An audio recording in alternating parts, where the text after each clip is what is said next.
Will you dare to love? Millennials and Gen Z, I want you to order my new book, Millennial and Gen Z Guide to Marriage, Love in the Age of Lies, Deception, and Mistrust by Natural Ferreira, because this is our time. Available today on Amazon, iTunes, and Audible. Let's start with Princess Kate's cancer diagnosis. I'm going to start with that because I know a lot of people come to my channel for my thoughts on Prince Harry and Meghan Markle. I'm a big supporter of Prince Harry and Meghan Markle, and we need to talk about this for a second. So Princess Kate and the people who are just like absolutely bored and have nothing to do with their life, they'll run up on my channel and they'll be like, her name is not Princess Kate, it's Catherine, Princess Catherine, the Princess of Wales or whatever. They'll come on and say, hey, Meghan Markle is not a princess. Whatever, guys. I'm not friggin' British. I'm American. You know, friggin' Cinderella and Snow White and Golden Slippers. They're friggin' princesses, okay? Anyway, I'm gonna use Princess Kate, okay? It's easier for me than pulling out this whole whatever title you guys want me to put out. I was shocked to hear this. A lot of people who support Princess Meghan and Prince Harry, they are sort of kind of taking the blame right now, taking shots. People are taking shots at the people who support Prince Harry and Meghan because somehow Princess Kate has cancer, you know? And I just feel like this is the moment to set all that stuff aside because, I mean, there are going to be some squatty people out there with, people who support Prince Harry and Meghan Markle who, probably think that Princess Kate is dealing honestly with a big old cold helping of universal cosmic retribution or something like that, karma, however you want to call it. There's going to be some people who argue that you should set that aside. This is a mother, this is a wife, this is someone who's sick, you shouldn't be doing that. There's going to be people who go either way, and there are going to be people who are really, really extreme. Well, there are people who are really, really extreme on the side of,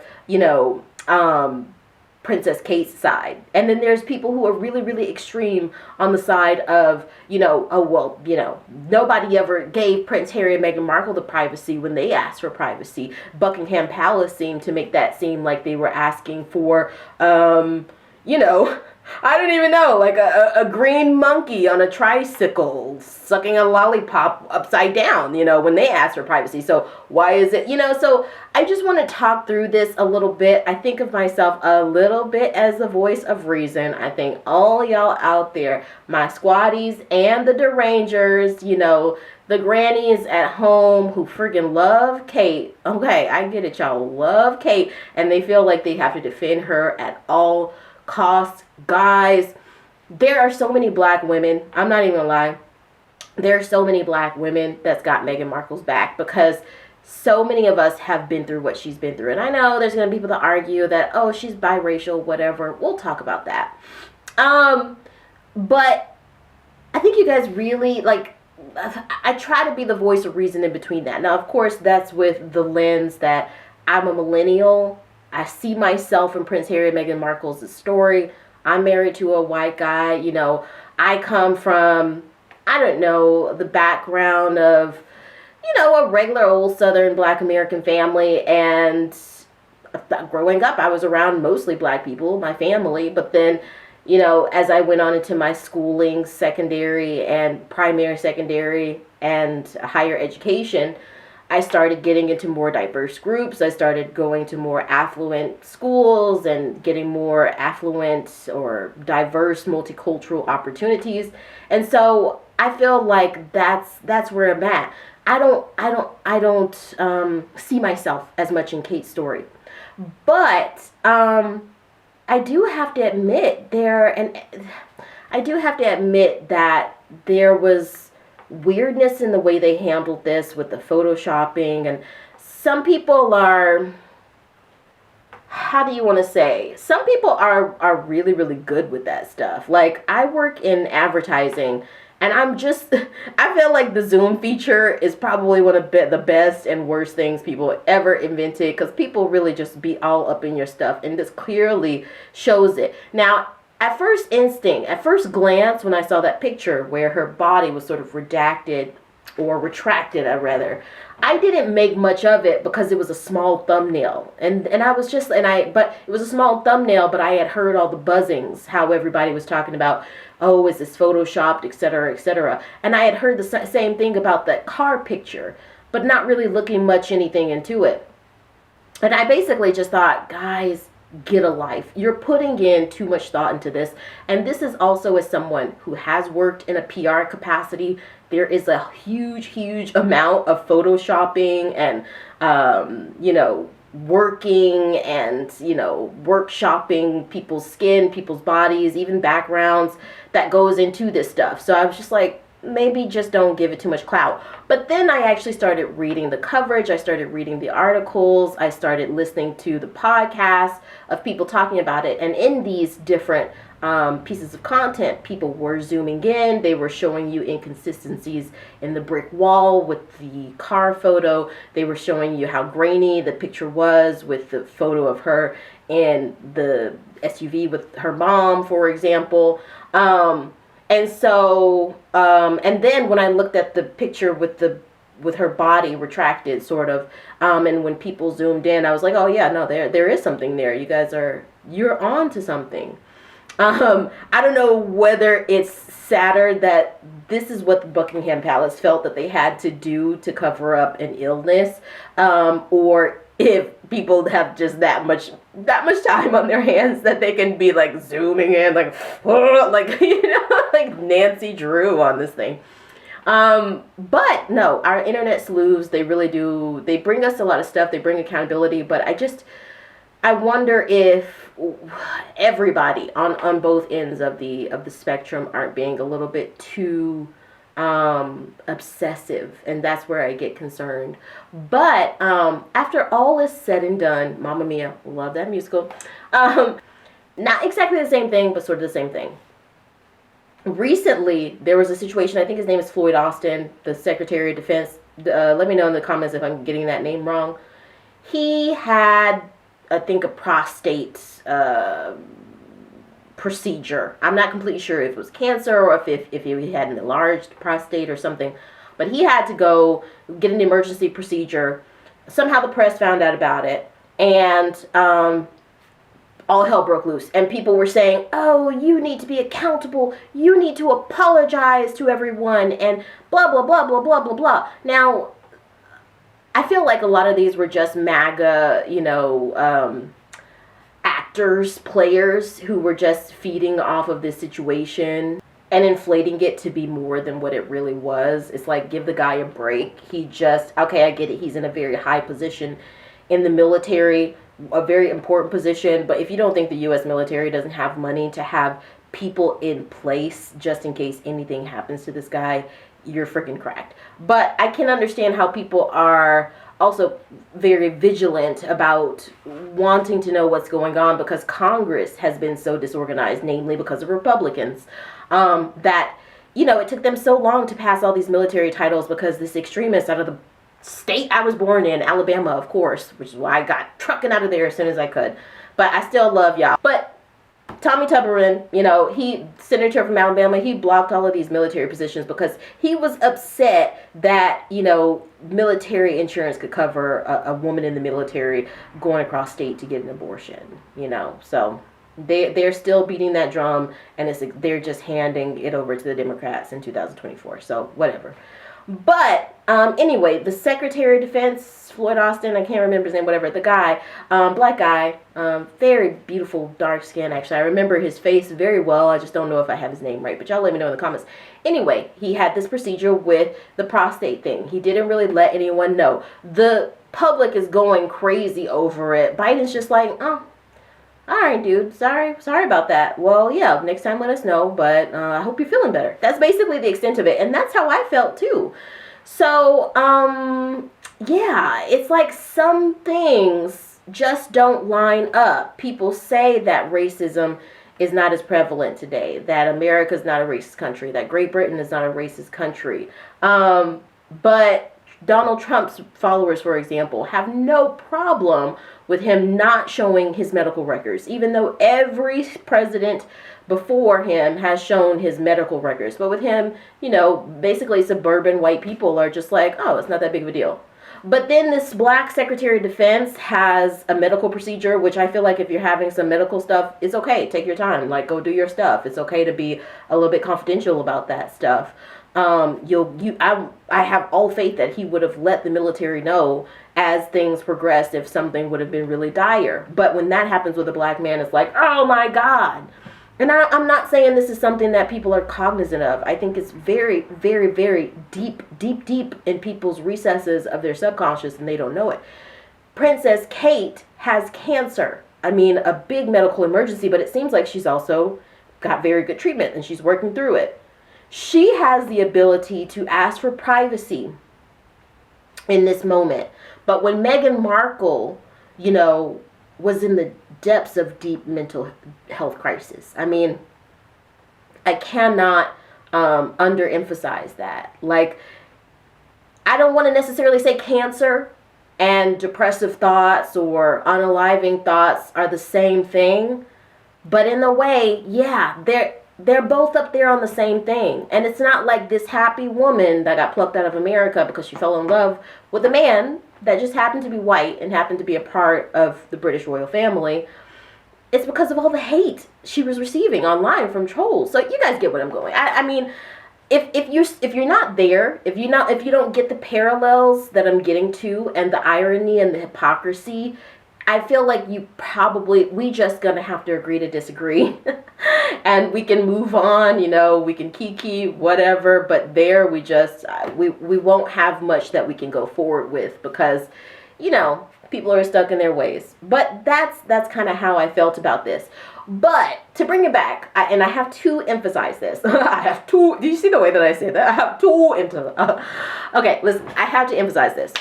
I really, really do have to say that even though I love Meghan Markle, I'm not one of the people that hate Kate Middleton because I love Meghan Markle. And I don't think any of you guys out there who support Meghan Markle should hate Kate Middleton as some sort of, you know, result of what you think should be transference. If I'm going to love Meghan Markle, I got to hate on Kate. I don't think that should be the case. And I've always said that. And some of you guys will tell me how you really feel about that. And I still love y'all. But I will say that I'm sad to hear about this news, you know. And I told you guys back in the 90s to early 2000s, I actually really liked Kate as a very, very young, like, preteen. Like, very, very young. I liked her, the way she dressed and stuff. But this is also, you got to think about the time, y'all. Everybody was, like, rocking Aeropostale jeans, and like that was it. Abercrombie and Fitch polo t-shirts, and that was like, people thought they were doing it, and that she was kind of in that space. So I thought that she was sweet, and I was disappointed when Meghan Markle came to the family, but only to a certain extent, because we know unconscious biases exist out there. They really, really exist, and studies are actually showing that they may exist even higher among white women. And that's a whole nother video. You know, my best friend is a white woman, but sometimes I think it's very, very hard for white women to materialize what it's like to walk around in black skin and have the world see you as that. Meghan Markle didn't really experience that in the beginning parts of her life, but after she joined the royal family, she did. So I think that Kate could have handled that absolutely differently. But, of course, I don't want to see anybody suffer. So you guys let me know what you think. Celebritty said Princess Kate's cancer announcement video was filmed by a BBC crew. This is from March 25th, 2024. It's by Kaiser. It says, I've already seen some of the TikToks and tweets claiming that the Princess of Wales's cancer announcement video was manipulated or that it was AI. But I feel like AI is another space that we need to talk about. As someone who works within tech, I don't think that this was AI. I think that what that is that people are a little paranoid now, right? People, they feel like their trust has been breached a bit, and so now people are just like extra cognizant, extra paranoid, however you want to call it, right? So while I absolutely believe there has been a wealth of shenanigans over images of Kate this year, my personal opinion is that the video is authentic. As in, that's really Kate sitting there speaking to the camera. And something that I remarked immediately was the scenery of this. I saw a news segment where they said, oh, well, they thought, oh, it was very, very, you know, colloquial and sort of down to earth of Kate to be there in her jeans and just a regular shirt and there on a bench and, you know, with the flowers and everything. Okay. Guys, we get it. Okay. Yeah, we get that you guys want to seem relatable, and we know there's only so far that you can go with that when you're trying to uphold the dignity and, you know, posture of a 2,000-year-old institution. We get it. 1,000-year-old? More like 1,000, I guess. So, to me, the story is that someone, possibly Kate herself, realized that it was necessary to put Kate in front of a camera and show people that she's alive and she can speak for herself. Now me, I would have rather had Kate move to the beat of the drum of Kate, you know. I feel like the world and social media kind of forced her out of her comfort zone. And that's something that I don't always love. But again, I get why. I don't blame people for wondering if there's some kind of conspiracy with this video too, because as I said, it's been nonstop BS from Kensington Palace all year. But you know, right there on what Kaiser just said, nonstop BS. Unlike the Danish, the Denmark royal family, or even some of the African royal families, like the Congo royal family. I think that Great Britain still exists in this shadow play space. You know, I think they still exist in this space of where they really don't want to open themselves up to the public to seem too real. You know, and they're making tiny, tiny steps, but in comparison with other monarchies, I think not as much. And I honestly think as long as the British monarchy is around, I think it's going to be that way until it just forces itself, if it can, to get a little bit more real. Which is why I'm glad that the palace didn't do the video in-house with like Jason Knopf on his iPhone or whatever. They brought in a BBC team. And it shows the video. It takes a brief piece from the Daily Mirror. I feel like we won't even entertain something like the Daily Mirror, but it talks about how she's getting preventative chemotherapy. Of course, it tries to weave a little bit about the Queen Elizabeth's funeral, about King Charles's coronation. It's like they have to kind of piece them all together because it's like they come as a package. Talks a little bit about the controversy, and that's it. So Kaiser continues on. Would it be even more credible if someone from the BBC went on the record as a named source and said, I was there, we shot on such and such and such camera, and we filmed it at 3:13 on Wednesday? For sure. But British media can't help themselves. Even in moments where a named source would simply lend credibility to the palace awash in shenanigans, they can't stop hiding behind anonymity. The unnamed sourcing within the British media reflects the poor state of journalism over there. Girl, in the West, poor state of journalism in the West. And that is why a lot of people, especially millennial and Gen Z, even some Gen Y and baby boomer black women, are looking at stuff just like what you write, Kaiser. Are looking at black Twitter, you know, are looking at black spaces on social media, are looking at independent journalists. Because at the end of the day, it's a money game for many of these very, very large institutions. Okay, maybe for some of the independent journalists, some of the influencers, some of the blogs and vlogs out there, they also take a profit. Okay, I mean, my channel is monetized. I get some peanuts from this channel, okay? But it's also just because I talk about the things I really care about, and I get the opportunity to talk about it with other people who care about it. And I want to make a good difference in the world. And I think many big media stations have forgotten about the making a good difference in the world. It says, ask for questions about the backdrop. My first viewing was that they absolutely shot it outdoors on a bench, but maybe it really was a backdrop. I don't know. Looking at it, you know, here, let me just play it real quick. Let me turn my volume down, because you can know if it's, no, it looks like a backdrop.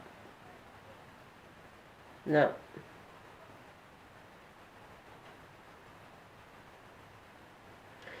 I'm going to say it looks like it's probably a backdrop because none of those flowers are moving, baby. And London is a windy city. So it looks like a backdrop. But again, yeah, I don't see any birds flying through. Nothing. And the lighting on the bench actually looks like studio lighting now that I look at it, because it's not warm in any sense. You know, Britain is a very gray country, but there is still a little bit of warmth in the colors. But again, guys, I feel like we shouldn't be getting bogged down too much in the weeds here. You know, let's stop playing internet sleuths. Okay, the woman has cancer. Yes, she treated our girl Meghan Markle wrong. Leave her alone. Let her get her chemotherapy in peace. But keep calling out the truth, okay? I think that I'm okay with that. Call out the truth, but only to the extent where it's not getting obsessive, right? So, let me know what you guys think about that in the comments. I was very shocked to hear that. You know, my jaw literally dropped when I saw it, because like I said, I don't wish ill on anyone. But I really was not expecting that. And, you know, I don't want to see anybody hurting.